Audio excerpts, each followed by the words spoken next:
അസ്സലാമു അലൈക്കും റഹ്മത്തുള്ളാഹി വബറകാതുഹു. അടിയന്തര മീറ്റിങ്ങിൽ പൊതുവേ ഒരു ആശങ്ക ഉയർന്നു. ചില ആൾക്കാർ പറഞ്ഞു, നമ്മൾ ഇത്തരം ഒരു സാഹചര്യം അവസ്ഥ പ്രതീക്ഷിച്ചതല്ലല്ലോ, അതുകൊണ്ട് അപ്രതീക്ഷിതമായ ഈ വാർത്ത നമ്മൾ നബിക്ക് എഴുതി അറിയിക്കണം, അതാണ് നല്ലത് എന്ന് ചിലരൊക്കെ പറഞ്ഞു. മഹാനായ അബ്ദുല്ലാഹി ഇബ്നു റവാഹ റളിയല്ലാഹു അൻഹു ആണ് ഇടപെട്ടത്. അദ്ദേഹം പറഞ്ഞു, അത് വേണ്ട, അത് നമുക്ക് ധൈര്യമില്ല എന്നായിരിക്കും അതിൻ്റെ അർത്ഥം. അതുകൊണ്ട് നമ്മളിപ്പോൾ ബിസ്മി ചൊല്ലി മുന്നോട്ട് പോവുക, അതാണ് ഏറ്റവും നല്ലത് എന്ന് പറഞ്ഞു. അബ്ദുല്ലാഹി ഇബ്നു റവാഹ, അതുപോലെ തന്നെ സൈന്യത്തിലെ ഏറ്റവും പ്രധാനപ്പെട്ട ആൾക്കാർ ഓരോരുത്തരും അങ്ങനെ ഒരു അഭിപ്രായമാണ് പ്രകടിപ്പിച്ചത്. അതോടുകൂടെ അവർ മുന്നോട്ട് പോകാൻ തീരുമാനിച്ചു. അങ്ങനെ അവർ ഇസ്ലാമിക സേന മുന്നോട്ട് പോയി. അങ്ങനെ അവർ മൂത്ത എന്ന് പറയുന്ന സ്ഥലത്തെത്തി. മൂത്ത എന്ന് പറയുന്ന സ്ഥലം ഇപ്പോൾ ജോർഡാനിലാണുള്ളത്. ജോർഡാനിൽ കൃത്യമായി പറഞ്ഞാൽ അൽ മസാറിൻ്റെയും അൽ അദ്നാനിയയുടെയും ഇടയിലുള്ള ഒരു സ്ഥലമാണ് മൂത്ത എന്ന് പറയുന്നത്. അത് കർക്ക് എന്ന് പറയുന്ന ഒരു ഗവർണറേറ്റ് ഉണ്ട്. ആ ഗവർണറേറ്റിൻ്റെ ഭാഗമാണ് മൂത്ത എന്ന് പറയുന്ന സ്ഥലം. അവിടെ എത്തി തമ്പടിച്ചു. പിന്നെ പറയാനില്ല, അതിൻ്റെ ഒരുക്കങ്ങളൊക്കെ, യുദ്ധത്തിൻ്റേതായ ചിട്ടാവട്ടങ്ങളൊക്കെ പൂർത്തിയായതിനു ശേഷം പിന്നെ അവർ യുദ്ധം ആരംഭിച്ചു. യുദ്ധത്തിൽ വളരെയേറെ ശക്തമായ പോരാട്ടമാണ് സഹാബിവര്യന്മാർ കാഴ്ചവെച്ചത്. പക്ഷേ എങ്കിലും മഹാനായ നബി സ്വല്ലല്ലാഹു അലൈഹി വസല്ലം തങ്ങൾ പറഞ്ഞ പോലെ സെയ്ദ് ബിൻ ഹാരിഥ റളിയല്ലാഹു അൻഹു ഷഹീദായി. പിന്നെ ജാഫർ ബിൻ അബി ത്വാലിബ് റളിയല്ലാഹു അൻഹു പതാക എടുത്തു. അദ്ദേഹം മുന്നേറി, അദ്ദേഹവും ഷഹീദായി. പിന്നെ മഹാനായ അബ്ദുല്ലാഹി ഇബ്നു റവാഹ റളിയല്ലാഹു അൻഹുവും ഷഹീദായി. അപ്പോൾ എല്ലാവരും കൂടിയിട്ട് ഇനി ആര് നയിക്കണമെന്ന ഒരു ചർച്ച നടത്തി. ആ ചർച്ചയിൽ തീരുമാനമായത് മഹാനായ ഖാലിദ് ബിൻ വലീദ് റളിയല്ലാഹു അൻഹു നയിക്കണമെന്നായിരുന്നു. ഖാലിദ് ബിൻ വലീദ് എന്ന് പറയുന്ന ആൾ ഫുർസാൻ ബനു മഖ്സൂം കുടുംബത്തിൻ്റെ ഏറ്റവും വലിയ കുതിരപ്പടയാളിയാണ്. വലിയ യുദ്ധ സാമർഥ്യമുള്ള ആളാണ് ഖാലിദ് ബിൻ വലീദ് റളിയല്ലാഹു അൻഹു കാണിച്ച യുദ്ധ സാമർഥ്യങ്ങളിൽ ഏറ്റവും പ്രധാനപ്പെട്ടത് കൂടിയാണ് മൂത്ത യുദ്ധം എന്ന് നമുക്ക് വേണമെങ്കിൽ പറയാം. അദ്ദേഹം യുദ്ധത്തിൻ്റെ നേതൃത്വം ഏറ്റെടുത്തു. അദ്ദേഹം വലിയ യുദ്ധമാണ് നടത്തിയത്. 9 വാളുകൾ അദ്ദേഹത്തിൻ്റെ കൈകളിൽ നിന്ന് മുറിഞ്ഞുപോയി എന്നാണ് ചരിത്രം പറയുന്നത്. ഇത്രയും വലിയ ആക്രമണമായിരുന്നു. വൈകുന്നേരം വരെ യുദ്ധം നടത്തിയിട്ടും തീരുമാനമായില്ല. ധീരതയോടെ പോരാടി അദ്ദേഹത്തിൻ്റെ പോരാട്ട വീര്യം കണ്ട് ശത്രുക്കൾ പോലും പകച്ചു നിന്നുപോയി എന്ന് ചരിത്രം പറയുന്നുണ്ട്.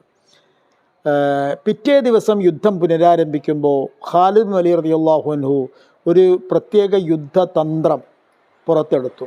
മുമ്പിലുണ്ടായിരുന്നവരെ പിന്നിലേക്ക് മാറ്റി, പിന്നിലുണ്ടായിരുന്നവരെ മുന്നിലേക്ക് മാറ്റി, വലത്തുണ്ടായിരുന്നവരെ ഇടത്തേക്ക് മാറ്റി, ഇടത്തുണ്ടായിരുന്നവരെ വലത്തേക്ക് മാറ്റി.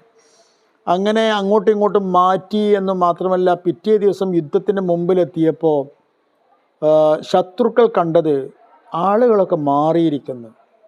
ഇന്നലെ യുദ്ധം ചെയ്ത ആൾക്കാരല്ല ഇന്നുള്ളത്. അപ്പോൾ എവിടുന്നാണ് ഇവർക്ക് ആളെ കിട്ടിയത്? അപ്പോൾ ഇവരുടെ കയ്യിൽ എന്തോ ഉണ്ട് എന്ന് പറയുന്ന ഒരു തോന്നൽ അവിടെ ഉണ്ടായി. സത്യത്തിൽ ഈ ധൈര്യം എന്ന് പറയുന്നത് മനുഷ്യൻ്റെ ഉള്ളിലുള്ള ഒരു തോന്നലാണ്. ഒരു തോന്നലിനെ ഭഞ്ജിക്കുവാൻ, തകർക്കുവാൻ മറ്റൊരു തോന്നലിന് കഴിയുമെന്നുള്ളതൊരു സത്യമാണ്. അപ്പോൾ ആയതുകൊണ്ട് ശത്രുക്കൾക്ക് ഇങ്ങനൊരു തോന്നൽ ഉണ്ടായി, ഇവർക്ക് ഏതോ ശക്തി അല്ലെങ്കിൽ എവിടെ നിന്നോ മദദ് വന്നു ചേർന്നിരിക്കുന്നു എന്ന ഒരു തോന്നൽ. അതോടുകൂടെ അവരുടെ ഉള്ള് ഉലയാൻ തുടങ്ങി. അവർ ഭയചകിതരായതോടുകൂടെ അവരുടെ ശക്തി ക്ഷയിച്ചു. ഇതെല്ലാം കൈകൊണ്ടാണല്ലോ വെട്ടുന്നതും തടുക്കുന്നതും എന്ന് പറഞ്ഞിട്ട് കാര്യമില്ല. മനസ്സാണ് മനുഷ്യൻ്റെ എല്ലാ പ്രവർത്തനങ്ങളെയും നിയന്ത്രിക്കുന്നത്. അതുകൊണ്ട് ഖാലിദ് ബിൻ വലീദ് ശക്തമായി മുന്നേറി എന്നാണ്. അങ്ങനെ ഒടുവിൽ യുദ്ധം ഒരു വിധത്തിൽ എങ്ങനെയാണ് അവസാനിച്ചത് എന്നുള്ളതിനെ സംബന്ധിച്ച് കൃത്യമായി വായിക്കാൻ നമുക്ക് ചരിത്രങ്ങളിൽ കഴിയുന്നില്ല. പക്ഷേ എങ്കിലും സുരക്ഷിതമായി തൻ്റെ സേനയുമായി പിൻവാങ്ങുവാൻ തീർച്ചയായും മഹാനായ ഖാലിദ് ബിൻ വലീദ് റളിയല്ലാഹു അൻഹുവിന് കഴിഞ്ഞു എന്നത് ഒരു വസ്തുതയാണ്. പിന്നെ മാത്രമല്ല, എന്നാൽ മുസ്ലിം സേനയെ പിന്തുടർന്ന് ആക്രമിക്കാനുള്ള ഒരു ധൈര്യം അത് മറുപക്ഷത്തുണ്ടായിരുന്നോ? അതുണ്ടായതുമില്ല. അപ്പോൾ അതിൻ്റെ അർത്ഥം ഏതാണ്ട് ഏകപക്ഷീയമായി തന്നെ മുസ്ലിമീങ്ങൾ വിജയിച്ചു എന്നാണ്. മഹാനായ നബി സല്ലല്ലാഹു അലൈഹി വസല്ലം തങ്ങൾ പോയിട്ടില്ല, പക്ഷേ മദീന പള്ളിയിൽ ഇരുന്നു കൊണ്ട് നബി സല്ലല്ലാഹു അലൈഹി വസല്ലം തങ്ങൾ ഓരോ രംഗങ്ങളും കാണുന്നുണ്ടായിരുന്നു എന്നാണ്. നബി സല്ലല്ലാഹു അലൈഹി വസല്ലം തങ്ങൾ ദുഃഖത്തോടു കൂടിയാണ് അവിടെ ഉണ്ടായിരുന്നവരെ അറിയിച്ചത്. എൻ്റെ സെയ്ദ്, എൻ്റെ ജാഫർ, എൻ്റെ അബ്ദുള്ള വീണു എന്ന് പറഞ്ഞുകൊണ്ട്. പക്ഷേ അവസാനം അള്ളാഹുവിൻ്റെ ഒരു ഖഡ്ഗം രംഗത്തെത്തിയിരിക്കുന്നു. ആ ഖഡ്ഗം നമ്മുടെ വിജയം ഉറപ്പാക്കുമെന്ന് വരെ നബി സല്ലല്ലാഹു അലൈഹി വസല്ലം തങ്ങൾ പറയുകയുണ്ടായി. 19 മുസ്ലിങ്ങൾക്കാണ് മൂത്ത യുദ്ധത്തിൽ രക്തസാക്ഷിത്വമുണ്ടായത്, ജീവഹാനി സംഭവിച്ചത് എന്നാണ്. എന്നാൽ ശത്രുക്കൾ എത്ര പേർ മൂത്ത യുദ്ധത്തിൽ കൊല്ലപ്പെട്ടു എന്ന് പറയാൻ കഴിയില്ല. അത്രമാത്രം ആൾക്കാർ അവർക്ക് നഷ്ടപ്പെട്ടിരുന്നു. അതൊക്കെയാണ് അവരെ പിന്മാറ്റാൻ ഏറ്റവും അധികമായി പ്രേരിപ്പിച്ചത് എന്ന് വേണമെങ്കിൽ നമുക്ക് പറയാം. ഇതായിരുന്നു ഹിജറ 8-ാം വർഷം നടന്ന ഏറ്റവും ദാരുണമായ ദുഃഖകരമായ സംഭവം എന്നാണ് നാം പറഞ്ഞത്. മഹാനായ റസൂലുള്ളാഹി സ്വല്ലല്ലാഹു അലൈഹി വസല്ലം തങ്ങളുടെ ഈ ഒരു നീക്കം, ഇങ്ങനെ ഒരു സംഭവം ഉണ്ടായത് ഒരുപാട് സന്ദേശങ്ങൾ ലോകത്തിന് നൽകാനായി. അതായത് ഇപ്പോൾ നബി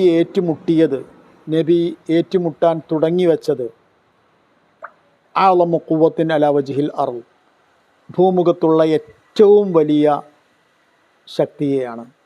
അപ്പോൾ ഇസ്ലാമിക ആദർശം എല്ലാവരെയും വേണമെന്നുണ്ടെങ്കിൽ എല്ലാവരോടും ഏറ്റുമുട്ടാൻ സുസജ്ജമാണ് എന്ന ഒരു സന്ദേശം അവിടെ കൊടുത്തു. ആ സന്ദേശം വലുതായിരുന്നു. കാരണം എന്താണെന്ന് വെച്ചാൽ ആ സന്ദേശം അറേബ്യ അറിഞ്ഞതോടെ, സ്വീകരിച്ചതോടുകൂടെ ബനു ഗത്ഫാനിൻ്റെ ഭാഗമായിരുന്ന അവശേഷിക്കുന്ന കുടുംബങ്ങൾ, ബനു സുലൈം, അതുപോലെ തന്നെ അസ്ജ, ദുബിയാൻ,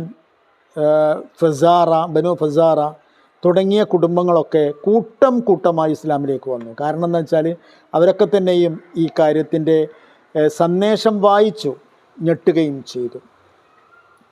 അങ്ങനെയാണ് ആ ദുഃഖ സംഭവം അവസാനിച്ചത്. പക്ഷേങ്കിലും ആ ദുഃഖ സംഭവം ഉണ്ടായാലും അതിലൂടെ ഒരുപാട് വലിയ സന്ദേശങ്ങൾ നൽകാൻ കഴിഞ്ഞു, ഒരുപാട് കുടുംബങ്ങളെ ഇസ്ലാമിലേക്ക് എത്തിക്കാൻ കഴിഞ്ഞു എന്നത് മറ്റൊരു വിജയമാണ്.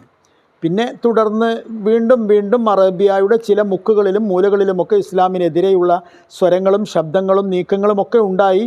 അതൊക്കെ തന്നെയും വിവിധ സരീയത്തുകളെ എക്സ്പെഡീഷനെ അയച്ചുകൊണ്ട് മഹാനായ നബി സ്വല്ലല്ലാഹു അലൈഹി വസല്ലം തങ്ങൾ നേരിടുകയും ചെയ്തു. അങ്ങനെ ഇരിക്കുന്നതിനിടയിലാണ് ഏറ്റവും വലിയ മറ്റൊരു വിജയം ഇസ്ലാമിനെ തേടി വന്നത്. ഹിജറ 8-ാം വർഷം തന്നെ പറയാം. അസ്സലാമു അലൈക്കും വറഹ്മത്തുള്ളാഹി വബറകാതുഹു.